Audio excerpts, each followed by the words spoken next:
Assalamualaikum warahmatullahi wabarakatuh. Perkenalkan, nama saya Muhammad Rawi Ramadan dari Fakultas Teknologi Informasi Perbanas Institut Jakarta.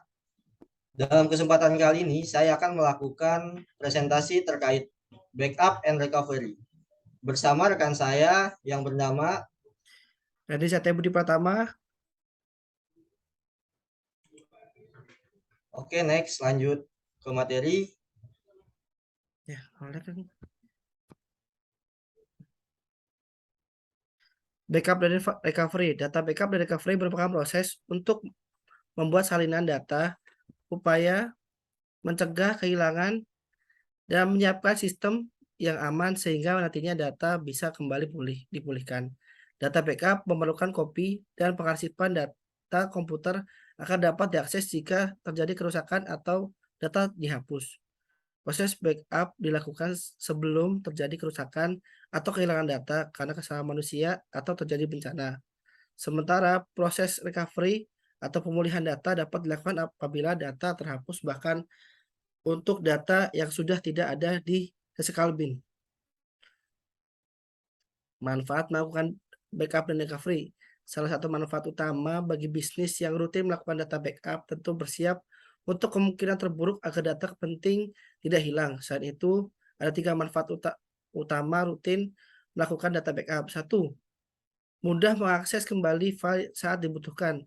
Saat ada data atau file yang dibutuhkan, Anda hanya perlu data tersebut dalam hitungan detik untuk mencari kembali dari yang sudah di-backup.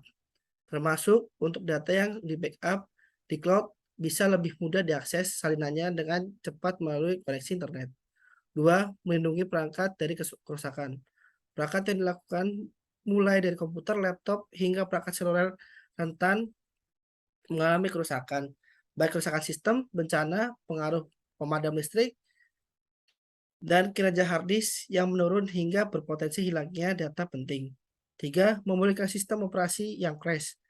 Salah satu penyebab komputer rusak bisa jadi terkait dengan sistem operasi yang gagal saat memproses berbagai program dan mengalokasikan memori.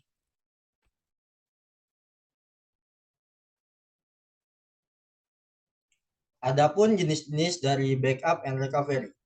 Data backup dapat dilakukan menggunakan hard drive, flash disk, atau hard disk eksternal, dan cloud computing untuk mencegah kehilangan data. Selain itu, backup menggunakan cloud memudahkan untuk recovery secara otomatis yang bisa diakses dari laptop, komputer, hingga perangkat seluler. Berikut 3 jenis backup yang paling umum dilakukan. Yang pertama ada full backup. Apa sih full backup? Full backup merupakan membuat salinan untuk semua data yang tersimpan dalam satu set media lain seperti disk, tab, dan CD. Butuh lebih banyak waktu dan ruang penyimpanan untuk melakukan full backup. Yang kedua ada incremental backup. Incremental backup lebih cepat dan lebih sedikit membutuhkan media penyimpanan karena hanya menyimpan salinan data yang mengalai. Perubahan sejak backup terakhir, aplikasi backup akan merekam dan melacak waktu dan tanggal semua proses backup yang telah dilakukan sebelumnya. Yang ketiga ada differential backup. Seperti incremental backup, differential backup juga hanya menyalin semua data yang diubah dari proses percadangan sebelumnya.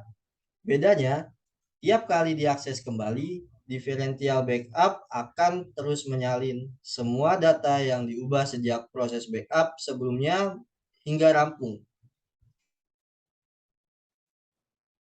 Selanjutnya, penjelasan tentang recovery point objective atau RPO. Recovery point objective merupakan waktu maksimal yang bisa ditoleransi saat terjadi kehilangan data. RPO merupakan batas data yang disimpan agar proses bisnis dapat kembali berjalan normal setelah terjadi insiden. Satuan ukuran RPO adalah waktu. Dan hal ini menentukan berapa banyak data yang boleh hilang. Jika backup terakhir dilakukan pada jam 19.00 dan sistem down jam 16.00 keesokan harinya, maka data yang hilang adalah data dari jam 19.00 1 hari hingga jam 16.00. Pada kondisi ini, RPO perusahaan adalah data backup jam 19.00. Next. Selanjutnya adalah penjelasan tentang Recovery Time Objective atau RTO. Ketika bencana melanda dan mengakibatkan seluruh data hilang, maka secara otomatis data center Anda akan berusaha untuk memulihkan diri dari bencana tersebut untuk bisa melangsungkan fungsi IT kembali normal. Waktu yang dibutuhkan oleh masing-masing produk layanan untuk memulihkan ini berbeda-beda. Dengan demikian, inilah yang dimaksud dengan recovery time objective. Jadi dengan kata lain, recovery time objective adalah upaya melakukan pengaturan waktu terkait berapa lama sebuah layanan produk dapat berjalan normal kembali setelah bencana terjadi. Seperti kata pepatah, waktu adalah uang, maka semakin cepat sebuah layanan untuk melakukan pemulihan atau recovery, maka akan semakin baik, apalagi bagi perusahaan yang besar.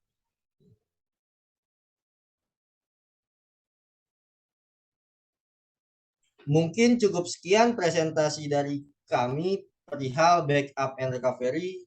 Kurang lebihnya mohon maaf. Wassalamualaikum warahmatullahi wabarakatuh. Waalaikumsalam.